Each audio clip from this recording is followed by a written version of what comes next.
ناظرین، آپ کو میں خوش آمدید کہتا ہوں اس بڑے انٹرسٹنگ کورس کے اندر information technology for education, application of information technology for education. آج کے ماڈیول میں ہم کافی ساری چیزیں کریں گے اور مجھے امید ہے کہ بہت سارے سوال آپ کے ذہن میں ابھریں گے جن کی کوشش آپ کو کرنی چاہیے جواب دینے کی۔ یہ ایک ایسا فیلڈ ہے، یوز آف انفارمیشن ٹیکنالوجی یا application of information technology in education, جو ہر روز تبدیل ہو رہا ہے۔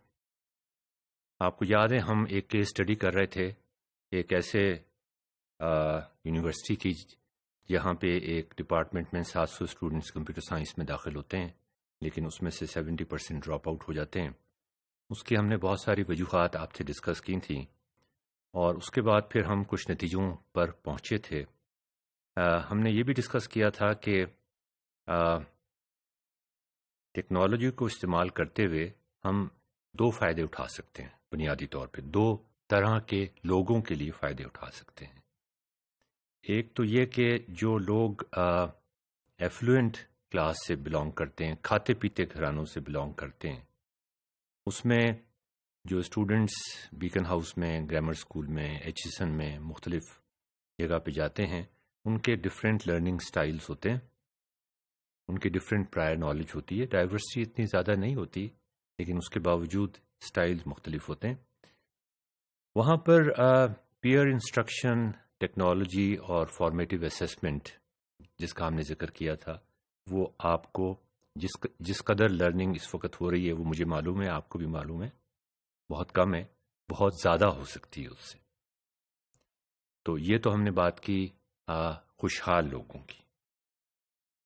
جو اوپریسڈ کلاسز ہیں، جو یہ اسکول افورڈ نہیں کر سکتے، جو کوئی بھی اسکول افورڈ نہیں کر سکتے، اس لیے کہ انہوں نے کام کرنا ہوتا ہے 9 سے 5 بجے تک کا جو ٹائم ہے اسکول کا، اس ٹائم کو انہوں نے اپنی کمائی کے لیے استعمال کرنا ہوتا ہے۔ ان کے لیے ٹیکنالوجی واحد فیسلٹی پرووائڈ کرتا ہے ایجوکیشن کے لیے۔ تو انہی چیزوں کو ہم ڈسکس کرتے رہیں گے۔ وہی بات ہم دوبارہ دہرائیں گے کہ کنسٹرکٹیوسٹ پیڈاگوجی، فارمیٹیو اسیسمنٹ اور انسٹنٹ فیڈ بیک۔ ہم آج شروع کریں گے کلاس روم رسپانس سسٹم کی بھی ہم بات کریں گے، جس کو ہم نے اس لیے ایمپلائے کرنے کی کوشش کی تھی اپنے اسکول میں کہ آپ کو میں نے بتایا تھا کہ اسٹوڈنٹس کو فیڈ بیک نہیں ملتی، فارمیٹیو اسیسمنٹ نہیں ہوتی، ان کو یہ نہیں پتہ چلتا مڈ ٹرم تک یا فائنل ایگزام تک کہ ان کے وہ اس وقت کس لیول پہ ہیں، وہ یہاں پر ہیں، ان کو یہاں پر ہونا چاہیے، یہ ایک بہت بڑا گیپ ہے، یہ فل کیسے کیا جائے۔ یہ انہیں اس وقت معلوم ہوتا ہے جب مڈ ٹرم ہوتا ہے، فائنل ایگزام ہوتا ہے، اس وقت ٹائم گزر چکا ہوتا ہے۔ تو ہم نے کلاس روم رسپانس سسٹم کو ہم ڈیٹیل سے ڈسکس کریں گے۔ Design of multiple choice quizzes کو ہم ڈیٹیل سے ڈسکس کریں گے کہ اس کی لیمیٹیشنز پہ ہم کس طرح قابو پا سکتے ہیں، اس کی سپورٹنگ ٹیکنالوجی کیا ہوتی ہے، ان کے ریزلٹس کو اینالائز کریں گے، کس طرح ہم نے اسٹوڈنٹس کو فیڈ بیک دینی شروع کی۔ اور مڈ ٹرم سے پہلے یہ ہوتا تھا کہ پورے سال میں 4 کوئزز ہوتے تھے، پورے سیمسٹر میں 4 کوئزز ہوتے تھے۔